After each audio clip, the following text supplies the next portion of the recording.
Two prominent Philadelphians, Judge John Innes Clark Hare and author and playwright George Boker, meet in October of 1862 to discuss setting up a club where they can meet apart from the Southern sympathizers. This social institution would be the Union Club. December 27, 1862, members met at the home of Dr. John Forsyth Meggs at 1208 Walnut Street.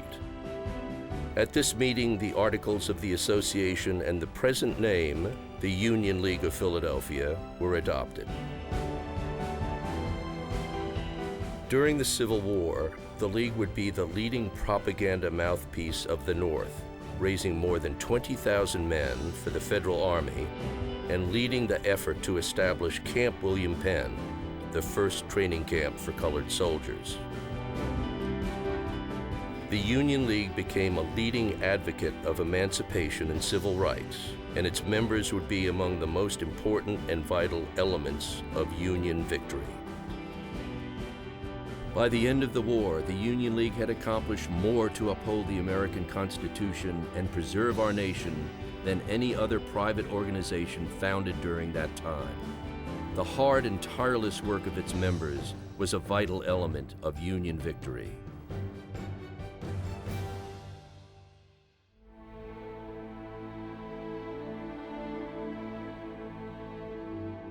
Lincoln's death on April 15th of 1865 shook the country and the League. Philadelphia City Council named the Union League as the responsible institution to receive the body of the martyred president on its arrival in the city. The funeral train was met by 30,000 people. Opening ceremonies had been scheduled for May 11th of 1865. Originally, the plans were for a gala affair because President Lincoln had promised to be there to dedicate the new permanent home of the Union League. But due to his tragic death, the lavish plans were canceled.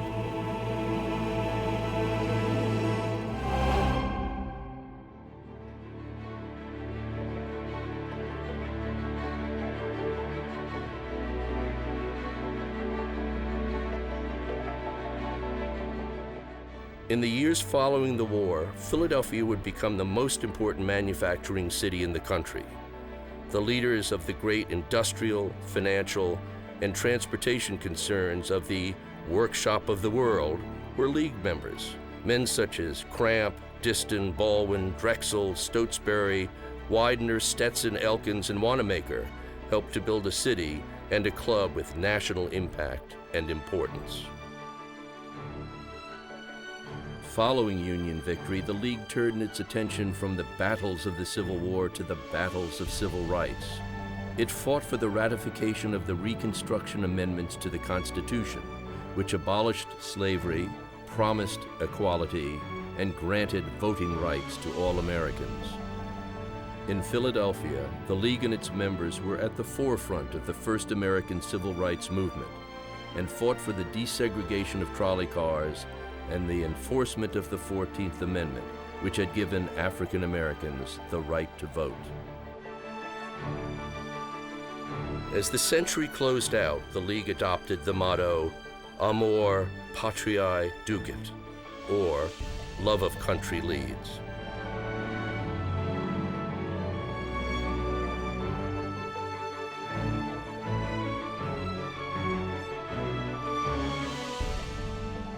As a new century dawned, the League had become a powerful civic and social institution, one which attracted dignitaries and leaders from across the country and around the world. They were drawn to the League to engage in political and civic debate, solidify business relationships, and enjoy the special hospitality and grandeur of the club. With the entry of the United States into World War I in 1917, Philadelphia once again became a military, logistics, and transportation hub for the war effort. Hundreds of thousands of soldiers from across America came through Philadelphia on their way to Europe. Once again, the League sprang into action to assist troops on their way to war by creating the Union League Soldiers and Sailors Annex. A precursor of the USO, this organization provided the comforts of home to thousands of troops during the War to End All Wars. By the close of the war, the Union League's subscriptions to the Liberty Bonds reached almost $17 million, one of the largest amounts raised by any similar institution in the nation. Like the country and the city, the League and its members prospered during the Roaring '20s, and a growing and thriving membership enjoyed the social interaction and special hospitality provided at their wonderful club. The clouds of economic turmoil, however, were gathering. The Great Depression soon brought extraordinary challenges to the country and city.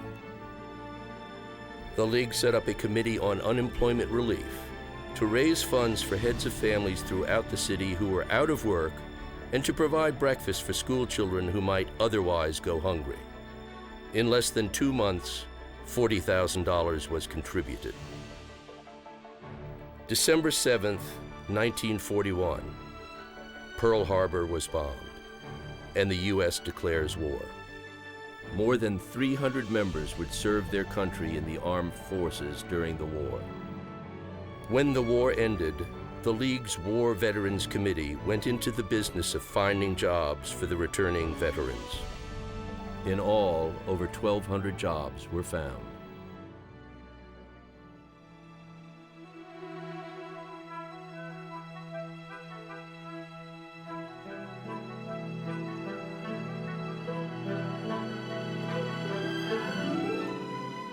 Following World War II, activism returned to the League in the form of the Boys' Work Committee.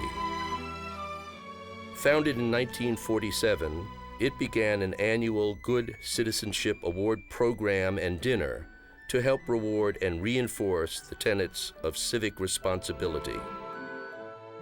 In 1986, the name was changed to Youth Work, when girls were included among the award recipients.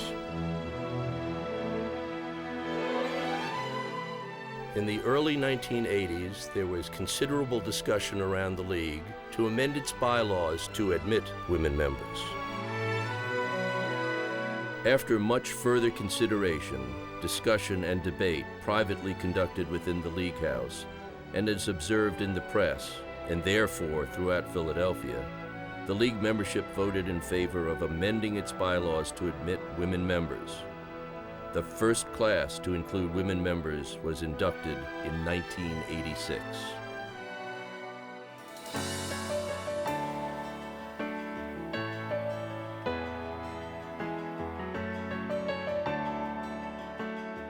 As the League reached the end of the first decade of the 21st century, it completed its inventory of essential facilities and services. The Robert Wilder Executive Health and Fitness Center was opened, then expanded. The Inn at the League was opened and then expanded. The Sansom Street Garage was acquired and renovated. And finally, a world-class restaurant befitting a world-class club was opened. Capping off these accomplishments was status as one of the top 5 clubs in America. As part of the League's strategic plan, the League's 3 separate foundations, the Abraham Lincoln, Youth Work, and Scholarship, were brought together and relocated in newly renovated and restored space on the ground floor of the Broad Street building. A successful fundraising campaign, led by League past president Frank Giordano, raised over $10 million for the construction of the foundation's new home and the provision of an endowment to give them long-term financial strength. The center was named the Sir John Templeton Center, honoring a recipient of the League's prestigious Lincoln Award in 1986 and a longtime supporter of the League's mission. The dedication of such a significant space for the purpose of civic engagement and philanthropy is unprecedented among city clubs in the United States. Its prominent location within the League House and accessibility from Philadelphia's Avenue of the Arts makes two clear and bold statements, both to members and the general public. The first is about the importance of sharing the League's priceless historical collections, which are to be housed in the new center's archives and library. The second is reconfirmation of the continued relevance and value of the League's charitable activities to the broader Philadelphia community. From its publications and charitable activities during the Civil War, to its current work in preserving and interpreting the rich history of the Union League and educating and inspiring young people, the Union League of Philadelphia has demonstrated that the responsibility of all Americans is to not only love one's country, but also to work tirelessly to improve it. The outreach initiatives of the past 150 years are a vital part of the Union League's culture and daily life.